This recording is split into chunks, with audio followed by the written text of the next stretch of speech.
नमस्कार दोस्तों और स्वागत है आप सभी का करंट अफेयर अपडेटेड के इस यूट्यूब चैनल पर, जहां पर आज हम डिस्कस करने वाले हैं 1 अगस्त 2021 के इंपॉर्टेंट इवेंट्स के बारे में। गाइस, काफ़ी दिनों के ब्रेक के बाद दोबारा से हम इस लेक्चर सीरीज़ को स्टार्ट कर रहे हैं। I had some personal work, that's why we have to stop this lecture series, but अब दोबारा से लेक्चर सीरीज़ कंटिन्यू रहेगी। 2 दिन में एक बार आपको ये लेक्चर्स दिए जाएंगे, जहाँ पर 2 दिन का करंट अफेयर्स आपको एक साथ कंबाइन कर प्रोवाइड किया जाएगा। बहुत अच्छी तरह से लेक्चर्स को डिज़ाइन किया जाएगा ताकि आपकी कोई भी इम्पॉर्टेंट न्यूज़ स्किप ना हो। ओके, चलिए दोस्तों स्टार्ट करते हैं आज की इम्पॉर्टेंट न्यूज़। और सबसे पहले आज के इम्पॉर्टेंट टॉपिक्स को कवर कर लेते हैं कि आज हमें कौन कौन सी इम्पॉर्टेंट न्यूज़ को डिस्कस करना है। देखिए, पहली बहुत इंपॉर्टेंट न्यूज़ जो है वो हमें डिस्कस करनी है चाइना, पाकिस्तान एंड अफगानिस्तान वाले सिनेरियो से। हम सभी जानते हैं कि अफगानिस्तान से क्या हुआ है। यूएसए की जो ट्रूप्स है वो वापस जा चुके हैं। उसको लेकर कुछ पॉलिटिकल जो सिनेरियो है अफगानिस्तान में चेंज हुआ है। क्या पॉलिटिकल सिनेरियो चेंज हुआ है, उसमें चाइना पाकिस्तान का क्या रोल है, डिटेल से इस लेक्चर में समझेंगे। उसके बाद हम डिस्कस करेंगे इंडिया की 40th वर्ल्ड हेरिटेज साइट धुलावीरा के बारे में। उसके बाद हम डिस्कस करने वाले हैं कि इम्पॉर्टेंट एक्सरसाइज परफॉर्म की जाती है इंडिया और रशिया के द्वारा मिलकर, जिसका नाम है इंदिरा 21। इसे हम डिस्कस करेंगे। फिर हम डिस्कस करेंगे आर्ट एंड कल्चर से एक बहुत important topic, Kanjeevaram silk sari, जो कि कहाँ से बिलोंग करती हैं, तमिलनाडु से बिलोंग करती हैं। बहुत इंपॉर्टेंट, डिस्कस करेंगे इसे। फिर हम डिस्कस करेंगे पॉलिटी से रिलेटेड एक इंपॉर्टेंट आर्टिकल, जो कि है no parliamentary immunity for vandalism. ठीक है, क्या है पूरा मामला, डिटेल से इस लेक्चर में डिस्कस करेंगे। शुरुआत करते हैं पहले आर्टिकल के साथ, जो कि रिलेटेड है जॉइंट एक्शन इन अफगानिस्तान। देखिए क्या कंटेस्ट है। रिसेंटली जुलाई स्टार्टिंग में ही यूएसए ने क्या किया है, अपनी जो ट्रूप्स है उन्हें वापस बुला लिया अफगानिस्तान से। ठीक है, हम सभी जानते हैं कि उनका क्या सिनेरियो था अफगानिस्तान में। ठीक है, यूएस की जो ट्रूप्स थी वो क्या क्या करती थी, तालिबान को काउंटर करती थी। तालिबान एक मिलिटेंट ऑर्गेनाइजेशन, एक टेररिस्ट ऑर्गेनाइजेशन है जो कि अफगानिस्तान में प्रेजेंट रहती है और वहाँ पर सत्ता पलट करने की कोशिश करते रहते हैं। जो वहाँ की डेमोक्रेटली इलेक्टेड गवर्नमेंट है, उसे वो लोग वहाँ से क्या करना चाहते हैं, हटाना चाहते हैं और अपनी खुद की गवर्नमेंट स्टैब्लिश करना चाहते हैं। लेकिन अब क्या हुआ है, यूएसए के वापस जाने से तालिबान जो है वो दोबारा से स्ट्रांग हो गया है। ठीक है, उन्हें काउंटर करने वाली कोई फोर्स वहाँ पर अवेलेबल नहीं है। तो अब क्या हुआ है, चाइना और पाकिस्तान इन दोनों ने क्या किया है, जॉइंटली एक एक्शन लॉन्च किया है, जॉइंट एक्शन लॉन्च किया है कि वो अफगानिस्तान में to stop the war torn country for becoming a hotbed of terrorism. देखिए कितनी विडंबना की बात है, पाकिस्तान क्या कर रहा है, अफगानिस्तान में जाकर टेररिज्म को रोकने की बात कर रहा है। ठीक है, जो टेररिज्म इंक्रीज हो रहा है अफगानिस्तान में, उसे दोनों कंट्रीज चाइना एंड पाकिस्तान दोनों मिलकर रोकना चाहती हैं। कौन कौन से एरियाज के ऊपर फोकस किया जाएगा चाइना पाकिस्तान के द्वारा। सबसे पहला point, to avoid the expansion of war, जो वॉर है उसको लिमिट किया जाए। ठीक है, पाकिस्तान में अफगानिस्तान में फुल फ्लेज्ड लेवल पर सिविल वॉर स्टार्ट ना हो। तालिबान जहाँ तक है, तालिबान का रूल जहाँ तक है, उसे वहीं पर रोक के रखा जाए, उसके आगे उसे स्प्रेड ना होने दिया जाए।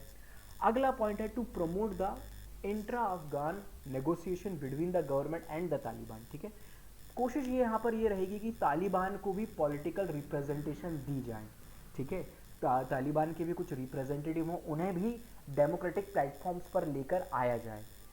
अगली बात होगी to resolute combat terrorist forces. ठीक है ना, terrorist forces and pushed all major forces in Afghanistan to draw a clear line against terrorism. Terrorism के अगेंस्ट अफगानिस्तान की जो फोर्सेज हैं वो इतनी एबल्ड नहीं है। ठीक है, इतनी ज़्यादा पावरफुल नहीं है कि वो काउंटर टेररिज्म जैसे एक्शंस वगैरह को चला सकें। ओके, अभी उन्हें सपोर्ट मिलता था यूएसओ की तरफ, यूएस फोर्सेज की तरफ से, लेकिन अब वो सपोर्ट भी उनसे चला गया है, वापस छिन गया है। ठीक है, तो अब क्या किया जाए, उनकी फोर्सेज को ट्रेन किया जाए टू काउंटर टेररिज्म। अगला है to promote corporation among Afghanistan neighbour.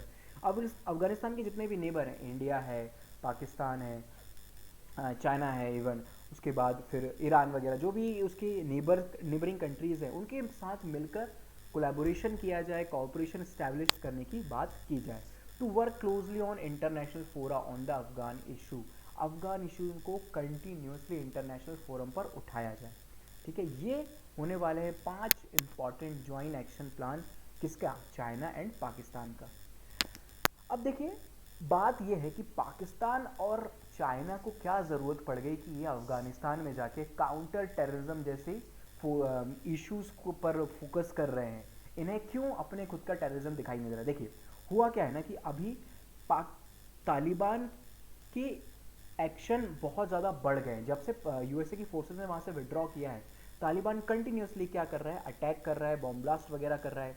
इसके कारण वहाँ की जो नेबरिंग कंट्रीज है जैसे कि पाकिस्तान, इसके ऊपर भी उसका इम्पैक्ट देखने को मिल रहा है। ठीक है, पाकिस्तान में भी अभी क्या था, रिसेंटली बम ब्लास्ट वगैरह देखे गए, देखने को मिले। वहीं अगर हम बात करें तो चाइना में भी जो है, वहाँ की जो चाइना की युगर मिलिटेंट्स हैं, उनकी एक्टिविटीज़ भी इंक्रीज हुई हैं जो कि डायरेक्टली अलकायदा से कनेक्टेड है। ठीक है, इसी को देखते हुए दोनों कंट्रीज, पाकिस्तान भी और चाइना भी, दोनों क्या हो गए हैं, एक दूसरे के साथ आ गए हैं और वो चाहते हैं कि अफगानिस्तान में टेररिज्म रोका जाए। इन दोनों के इकोनॉमिक इंटरेस्ट भी हैं, पाकिस्तान का भी इकोनॉमिक इंटरेस्ट है, चाइना का भी इकोनॉमिक इंटरेस्ट है। चाइना पाकिस्तान इकोनॉमिक कॉरिडोर को सेटअप किया गया है। ओके, पैसा वगैरह बहुत ज़्यादा इन्वेस्ट किया गया है चाइना की तरफ से पाकिस्तान में। तो अगर कोई भी प्रॉब्लम होती है, अगर पाकिस्तान में कोई प्रॉब्लम होती है तो उसके कारण फाइनेंशियल लॉस देखने को मिलेगा, किसे, चाइना को। ठीक है, इसके साथ साथ एक बस जो कि चाइनीज़ इंजीनियर वगैरह को कैरी कर रही थी, उस बस पर भी बॉम्ब अटैक किया गया। इसके कारण भी दोनों कंट्रीज बहुत ज़्यादा अवेयर हो गई हैं। अफगानिस्तान की सिचुएशन को ज़रा डिस्कस कर लेते हैं कि अफगानिस्तान की हिस्टोरिक सिचुएशन कैसी रही है। देखिए अफगानिस्तान में क्या था, पहले से ही तालिबान का रूल हुआ करता था 2001 के टाइम पर। ओके, 2001 के टाइम पर क्या होता है, ओसामा बिन लादेन की लीडरशिप में एक बम ब्लास्ट कराया जाता है अमेरिका में, जिसमें लगभग 3000 से ज़्यादा लोगों की जान चली जाती है। इससे जो यूएसए की गवर्नमेंट होती है वो बहुत ज़्यादा नाराज़ हो जाती है और वो क्या करती है, एंटी अफगानिस्तान, अफगानिस्तान के खिलाफ अपने एक्शन को स्टार्ट करती है। एयर स्ट्राइक्स वगैरह की जाती हैं अफगानिस्तान में। ठीक है, अपनी फोर्सेस को भेजती है यूएस गवर्नमेंट अफगानिस्तान में, और वहाँ पर जाके जो भी तालिबान का रेजीम हुआ करता था, उनकी जो गवर्नमेंट हुआ करती थी, उसको वहाँ से वो हटा देते हैं। और क्या करते हैं, अफगानिस्तान में ही डेमोक्रेटली इलेक्टेड गवर्नमेंट को लेकर आते हैं। ठीक है, और उनको ट्रेन करते हैं, वहाँ की फोर्सेस को ट्रेन करते हैं। उसके बाद 2021 में, जुलाई 2021 में एक बहुत लंबी वॉर के बाद वो लोग क्या करते हैं, इस वॉर को ख़त्म कर देते हैं, 20 साल की इस लड़ाई को ख़त्म करते हैं और अपनी फोर्सेस को वापस विड्रॉ कर लेते हैं। ठीक है, तो ये है हिस्ट्री पूरी अफगानिस्तान की। इंडिया का क्या क्या इंटरेस्ट है अफगानिस्तान में? देखिए इंडिया का बिल्कुल भी इंटरेस्ट, बहुत ज़्यादा ही गहरा इंटरेस्ट है। अफगानिस्तान बहुत क्लोज है कहाँ से, हमारे जम्मू कश्मीर से। अगर वहाँ पर कोई प्रॉब्लम्स बढ़ती हैं, तालिबान का अगर रूल बढ़ता है वहाँ पर, टेररिस्ट एक्टिविटीज़ वहाँ पर इंक्रीज होती है, तो इसका नेगेटिव इम्पैक्ट हमें इंडिया की ऊपर भी देखने को मिलेगा, इंसर्जेंट एक्टिविटीज़ के ऊपर भी देखने को मिलेगा। ठीक है, पाकिस्तान के भी क्लोज रिलेशन है तालिबान के साथ। ठीक है, ये ज़रूर बात ज़रूर कर रहा है अभी पाकिस्तान, लेकिन पाकिस्तान के भी बहुत क्लोज रिलेशन है तालिबान के साथ। तो पाकिस्तान तालिबान दोनों मिलकर एंटी इंडिया टेररिस्ट ग्रुप को फॉर्म कर सकता है। ओके, तो ये सारे इंटरेस्ट हैं। आगे बढ़ते हैं, डिस्कस करते हैं हमारा अगला इंपॉर्टेंट आर्टिकल जो कि रिलेटेड है धोलावीरा से। क्या कंटेस्ट है, recently 40th world heritage site को डिक्लेयर किया गया है यूनेस्को के द्वारा, इंडिया में 40th वर्ल्ड हेरिटेज साइट, जो कि क्या है, धोलावीरा। धोलावीरा जो है वो एक इंडस वैली सिविलाइजेशन की साइट भी है। अच्छा, एक क्वेश्चन है मेरा आपसे, इसका आंसर आपको कमेंट बॉक्स में देना है। कुछ दिनों पहले ही 39th world heritage site declare की गई है इंडिया में। उस 39th वर्ल्ड हेरिटेज साइट का क्या नाम है? ओके, कमेंट बॉक्स में आप लोग मुझे कमेंट करके बताएं। 39th अगर आप लोग बता पाएंगे तो 38th भी बताइएगा, लास्ट ईयर इसे भी डिक्लेयर किया गया था। ओके, चलिए, यूनेस्को के द्वारा डिक्लेयर किया गया है। अब इंडिया जो है वो सुपर 40 क्लब में एंटर हो चुका है। इंडिया के अलावा Italy, Spain, Germany and China और फ्रांस, ठीक है, यही ऐसी कंट्रीज़ है जिनके पास 40 या फिर 40 से ज़्यादा वर्ल्ड हेरिटेज साइट है। इंडिया की अगर हम बात करें तो टोटल 32 साइट्स जो हैं वो कैसी हैं, इसकी कल्चरल साइट्स हैं, 7 नेचुरल साइट्स हैं और एक है इसकी मिक्स्ड प्रॉपर्टी। ठीक है ना, दोनों मिक्स, कल्चरल साइट में भी आता है, नेचुरल साइट में भी वो आता है। इस साइट का भी नाम मुझे बताएं, अगर आप बता सकते हैं तो पूरी लिस्ट ही आप डाल दें कमेंट बॉक्स में। ओके, 40 साइट है, 40 के नाम याद रख लें, कौन सी स्टेट में आती हैं वो साइट, वो भी याद रखें अपने साथ। ओके, और थोड़ी बहुत अगर उनकी हिस्ट्री जान सकते हैं, एक एक दो लाइन सभी 40 की 40 साइट के बारे में पढ़ सकते हैं तो वो भी पढ़ लें, कोई हर्ज नहीं है इसमें। आगे बढ़ते हैं, धोलावीरा के बारे में डिस्कस कर लेते हैं। देखिए धोलावीरा क्या है, ये एक इंडस वैली साइट है। ओके, कहाँ पर सिचुएटेड है? तो गुजरात में सिचुएटेड है। ठीक है, बहुत इंपॉर्टेंट साइट रही है, इंडिया की one of the most important site. ज़्यादातर जो इंपॉर्टेंट साइट हमें देखने को मिलती है वो पाकिस्तान में देखने को मिलती है। ठीक है, मोहनजोदाड़ो हो, हड़प्पा हो, इंडिया में जो मोस्ट इंपॉर्टेंट में से है उनमें से एक है धोलावीरा। ठीक है, इसको डिस्कवर किया गया था जगतपति जोशी जी के द्वारा। ठीक है, ये आर्कियोलॉजिस्ट हुआ करते थे, 1968 में इन्होंने इस साइट को डिस्कवर किया था। ठीक है, एक बहुत इंपॉर्टेंट मेट्रोपोलिस सिटी हुआ करती थी ये इंडस वैली सिविलाइजेशन की। ऑलराइट, वेल प्लान्ड इसका स्ट्रक्चर हुआ करता था। इसकी जो लोग जो यहाँ पर रहा करते थे वो वेल प्लान्ड सिटीज़ में रहा करते थे, टाउन्स वगैरह बने हुए थे। ये एक बहुत इंपॉर्टेंट सेंटर हुआ करता था ट्रेड के लिए। धोलावीरा की मैं बात कर रहा हूँ, बहुत इंपॉर्टेंट सेंटर था। ठीक है, ये जो साइट है इट कंटेन्स टू पार्ट है, दो पार्ट को ये कंटेन करता है। एक वॉल्ड सिटी है, सिटी जो है वो वॉल्ड हुआ करती थी, और एक सेमेट्री है। ठीक है, वेस्ट ऑफ द सिटी में एक सेमेट्री पाई जाती है। इसके साथ साथ अगर हम बात करें तो फोर्टिफाइड कैसल आपको देखने को मिलेगा, fortified barley and ceremonial ground है, मिडिल टाउन है और लोअर टाउन है। ठीक है, इसके साथ साथ आपको यहाँ पर बहुत सारे वाटर रिजर्वायर भी देखने को मिल जाएंगे। फिर टेराकोटा पॉटरी है, बीड्स, गोल्ड, कॉपर ऑर्नामेंट्स, शीज, fish hooks, animal figurines, tool, ये सारी चीज़ें आपको देखने को मिलेगी। इसके साथ साथ धोलावीरा जो है वो एक बहुत इंपॉर्टेंट मेटलर्जी साइट भी हुआ करता था। यहाँ पर कॉपर का काम बहुत फेमस था। ठीक है, इसके साथ साथ आप देख रहे होंगे कि यहाँ पर जो भी चीज़ें मिली हैं, टेराकोटा पोट्री हो या फिर एनिमल फिगराइंस हो, इन सभी का क्या किया जाता था? एक्सपोर्ट किया जाता था। ठीक है, इनका बिजनेस बहुत ज़्यादा हुआ करता था जो उस टाइम पर सिविलाइजेशन हुआ करती थी वर्ल्ड में।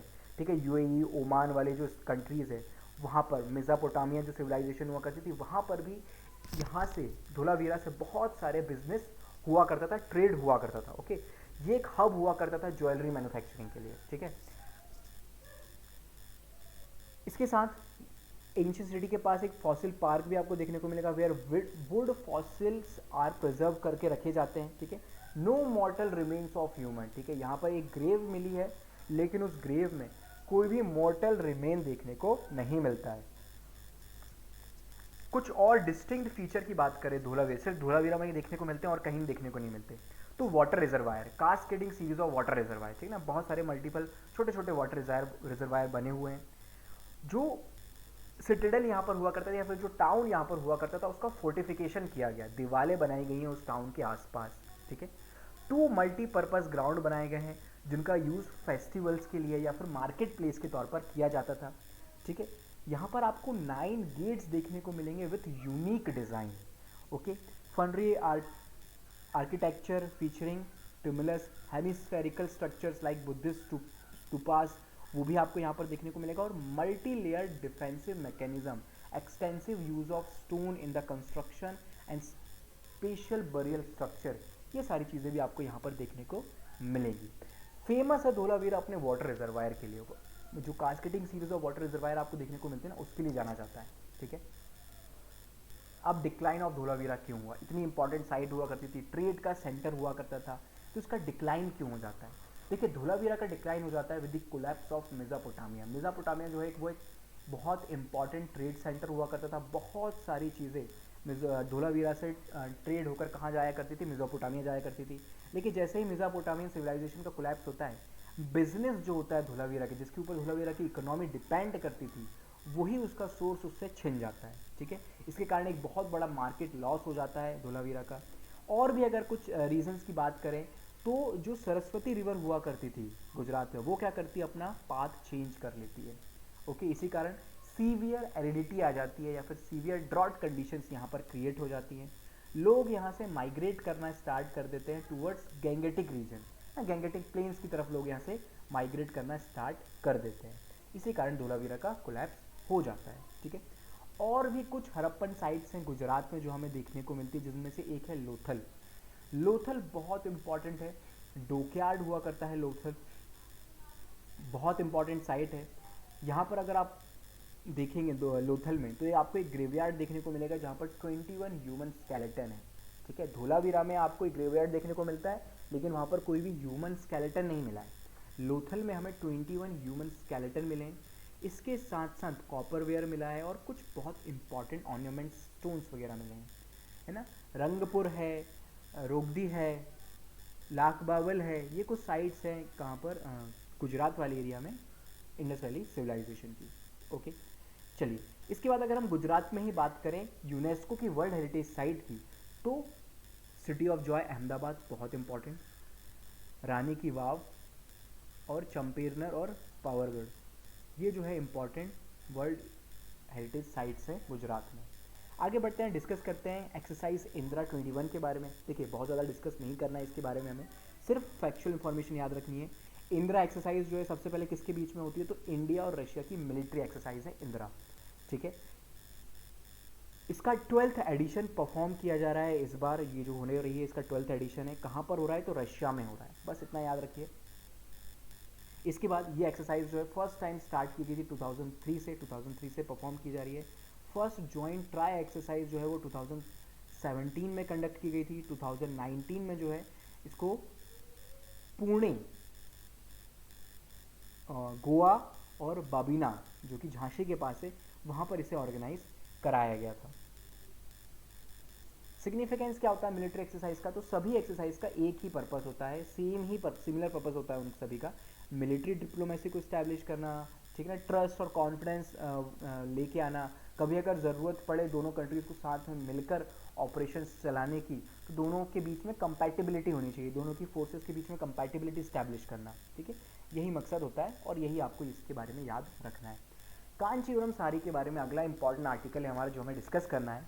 सबसे पहला इंपॉर्टेंट पॉइंट जो यहाँ से आपको याद रखने की ज़रूरत है वो है कांचीवरम साड़ीज़ जो हैं, सिल्क साड़ी होती हैं, ये सिल्क के कपड़े से बनाई जाती हैं।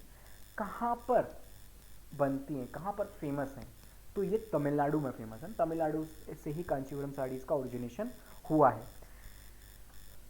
क्यों न्यूज़ में आई कांचीवरम साड़ी, तो देखिए कृष्णा मूर्ति एक वर्ल्ड रिनाउंड आर्टिशियन है, ठीक है। इन्होंने क्या किए हैं, रिसेंटली कुछ नए सैंपल्स क्रिएट किए हैं, कुछ नई डिज़ाइंस क्रिएट किए हैं कांचीवरम सिल्क साड़ी में, इसलिए ये साड़ीज न्यूज़ में आई हैं। इनकी हिस्ट्री जान लेते हैं क्योंकि बहुत इंटरेस्टिंग स्टोरी है इनकी।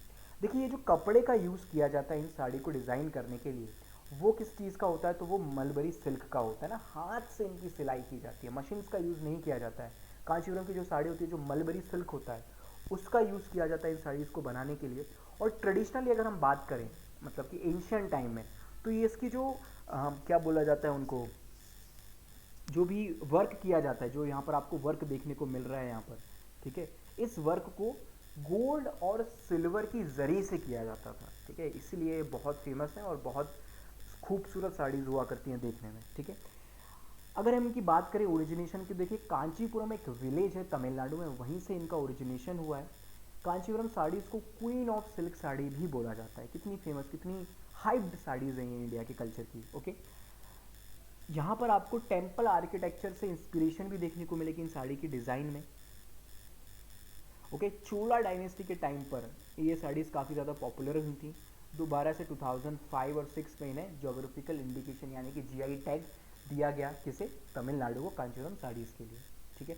और भी कुछ साड़ी हैं अलग अलग स्टेट में, यहाँ पर आप मैंने लिस्ट प्रोवाइड कर दी है, सभी साड़ी जिस भी स्टेट से आप बिलोंग करते हैं पढ़ लें, एक बार देख लें और इन्हें याद रखें। एग्जाम में सीधे आपको क्वेश्चन पूछा जाएगा, डायरेक्ट फैक्चुअल इन्फॉर्मेशन काम आ जाएंगी ये इन्फॉर्मेशन कहीं ना कहीं आपको, ठीक है। चलिए अगली बात कर लेते हैं इंडिया में सिल्क प्रोडक्शन की। सिल्क की साड़ीज़ के बारे में हमने डिस्कशन किया, तो थोड़ा सा सिल्क के बारे में भी डिस्कशन कर लेते हैं। इंडिया जो है वर्ल्ड में सेकेंड नंबर का लार्जेस्ट सिल्क प्रोड्यूसिंग कंट्री है। टोटल 18% जो वर्ल्ड का सिल्क प्रोडक्शन होता है वो इंडिया से होता है। फर्स्ट नंबर पर कौन सी कंट्री है, इसका आंसर आप मुझे दें। एक बार और शायद मैंने इसके बारे में क्वेश्चन पूछा है आप लोगों से, ठीक है, दोबारा से पूछ रहा हूँ। फर्स्ट नंबर पर वर्ल्ड में कौन सी कंट्री है जो सिल्क का प्रोडक्शन करती है, ऑलराइट। उसके बाद 5 तरह के इंपॉर्टेंट सिल्क हैं। आपने अभी तक सिर्फ सिल्क की 1 या 2 ही टाइप्स पढ़े होंगे। सिल्क के टोटल 5 टाइप्स है जो कि इंडिया में हमें देखने को मिलते हैं। Mulberry, oak tasar, tropical tasar, muga and eri. इसमें से एरी बहुत फेमस है, मलबेरी बहुत फेमस है, ठीक है, काफ़ी फेमस सिल्क है। अगर हम मलबेरी की बात ना करें, दूसरे सिल्क की बात करें, तो एक जो सिल्क है वानिया सिल्क, ठीक है, इसे वाइल्ड सिल्क के नाम से भी जाना जाता है, वाइल्ड वैरायटी है सिल्क की, ये भी काफ़ी फेमस है। इंडिया में सेकंड नंबर पर इंडिया है वर्ल्ड में, और इंडिया में अगर हम लीडिंग प्रोड्यूसर्स की बात करें तो साउथ इंडिया में सबसे ज़्यादा सिल्क का प्रोडक्शन हमें देखने को मिलता है, ठीक है, और खासकर तमिलनाडु एंड कर्नाटका जैसे स्टेट्स में। आगे बढ़ते हैं, डिस्कस करते हैं अगला इंपॉर्टेंट आर्टिकल जो कि रिलेटेड है no parliamentary immunity for vandalism से रिलेटेड। वेंडलिज्म का मतलब होता है कि आप पब्लिक प्रॉपर्टीज को क्या करते हो, हार्म पहुंचाते हो, ठीक है।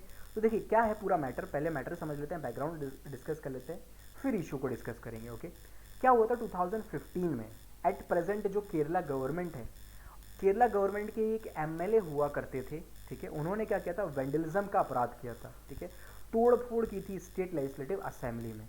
तो उनके अगेंस्ट क्या चलाए गए, क्रिमिनल केसेस रजिस्टर किए गए पुलिस के द्वारा, ठीक है, और फिर क्या हुआ, उनके खिलाफ केस चला। तो केरला गवर्नमेंट के द्वारा एक पिटीशन फाइल की गई सुप्रीम कोर्ट में कि सर देखिए ये जो एमएलए हैं इन्होंने जो भी हरकत की है वो उनकी पार्लियामेंट्री प्रिविलेजेस या फिर स्टेट असेंबली की जो प्रिविलेजेस होती हैं जो कि हर एक एमएलए और एमपी को प्रोवाइड की जाती है उसके अंडर आती हैं, तो प्लीज़ इनके अगेंस्ट जो केस चल रहे हैं उसे आप हटा दें। अब क्या हुआ है, सुप्रीम कोर्ट ने कहा है कि भाई साहब वेंडलिज्म जो है वो पार्लियामेंट्री प्रिविलेजेस का पार्ट नहीं है। आप कुछ भी हरकतें कर सकते हो लेकिन तोड़ फोड़ करना, पब्लिक प्रॉपर्टी को डैमेज करना, these are not your privileges, this does not comes under immunity, इससे आपको इम्यूनिटी नहीं मिल सकती। ओके, तो केस चलाया जाएगा, ठीक है। जो जजमेंट दिया गया उसमें कुछ इंपॉर्टेंट बातें की गई हैं, उन पॉइंट्स को डिस्कस कर लेते हैं। सबसे पहले तो parliamentary privileges are not gateway for immunity, ठीक है। वेंडलिज्म जैसी हरकतों के लिए आपको क्या इम्यूनिटी नहीं मिलेगी फ्रॉम क्रिमिनल प्रोसिक्यूशन, सबसे पहला पॉइंट तो यही बोला गया। अगली चीज़ जो हाईलाइट की गई यहाँ पर वो बताया गया कि जो law makers possess privileges that are essential for exercising public function, आप क्या है, एमपी हैं, एमएलए हैं, आपका काम है पब्लिक फंक्शनिंग करना, ठीक है। तो ये जो इम्यूनिटीज़ आपको मिली हैं, जो आपको प्रिविलेजेस दिए गए हैं, वो इसलिए दिए गए हैं ताकि आप अपनी फंक्शनिंग जो उसमें कोई हार्म ना हो, ठीक है, आपको देरी ना हो जाए, पब्लिक फंक्शनिंग करने में, आपको लॉ मेकिंग की प्रोसेस करने में आपको कोई प्रॉब्लम ना आए, इसलिए आपको प्रिविलेजेस दी गई हैं, ठीक है। इन प्रिविलेजेस का आप गलत फ़ायदा नहीं उठा सकते। Vandalism does not comes under right to protest, ये भी एक इंपॉर्टेंट पॉइंट यहाँ पर हाईलाइट किया गया। प्रोटेस्ट करने का राइट है आपको, धरना देने का राइट है आपको, ठीक है, लेकिन वेंडलिज्म, गवर्नमेंट प्रॉपर्टी को हार्म करना, these are not right, this does not comes under right to protest. इस पॉइंट को आपको याद रखने की जरूरत है, ठीक है।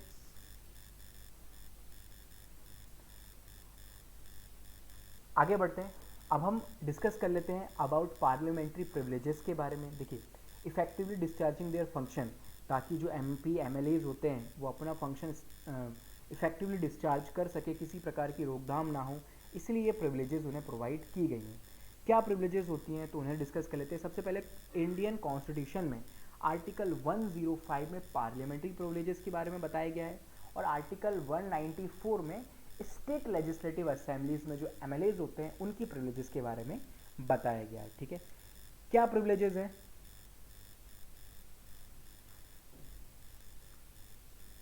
सबसे पहले तो इंडिविजुअलिस्टिक प्रिविलेजेस की बात कर लेते हैं, यानी कि जो इंडिविजुअल लेवल पर दी जाती हैं। फ्रीडम ऑफ स्पीच, किसी भी मेंबर पर जो भी स्पीच वो कहाँ पर देता है, पार्लियामेंट के अंडर देता है या फिर स्टेट लेजिस्लेटिव असेंबली के अंडर देता है, उस स्पीच के अगेंस्ट किसी भी प्रकार का एक्शन नहीं लिया जाएगा, कोई केस वगैरह नहीं चलाया जाएगा। Freedom of speech and expression दी गई है मेंबर्स को, ओके। इसके बाद फिर फ्रीडम फ्रॉम अरेस्ट, ठीक है, 40 दिनों के अंदर अगर कोई सेशन वगैरह पार्लियामेंट का ऑर्गेनाइज होना है तो उसके 40 दिनों पहले किसी भी मेंबर का अरेस्ट नहीं कराया जा सकता, 40 दिन के बाद भी उसको अरेस्ट नहीं किया जा सकता, ठीक है। तो ये कुछ प्रिविलेजेस दी गई हैं। Witness exemption from attendance as a witness, ये भी उसको एक प्रिविलेज प्रोवाइड की गई है। इसके अलावा फिर प्रिविलेजेस दी गई हैं कलेक्टिव प्रिविलेजेस, जो उन सभी को एक साथ दी जाती है। तो right to publish debate and proceeding, right to exclude strangers, right to punish members and outsiders, ये सारी कुछ इंपॉर्टेंट प्रिविलेजेस जो है वो हमारे पार्लियामेंट्रियंस या फिर स्टेट लेजिस्लेटिव्स के मेंबर्स एंजॉय करते हैं। सो गाइज, ये थे आज के हमारे सभी इंपॉर्टेंट आर्टिकल्स का डिस्कशन। अपना रिव्यू, अपना फीडबैक प्लीज़ कमेंट बॉक्स में आप हमें दें। आपको ये लेक्चर सीरीज़ कैसी लग रही है, लेक्चर आज का पसंद आया, कोई डाउट हो आपको, किसी प्रकार की कोई कंप्लेंट हो तो वो आप सभी हमें मेल कर सकते हैं या फिर कमेंट बॉक्स में भी बता सकते हैं। Okay, so have a good day, all the best, see you tomorrow.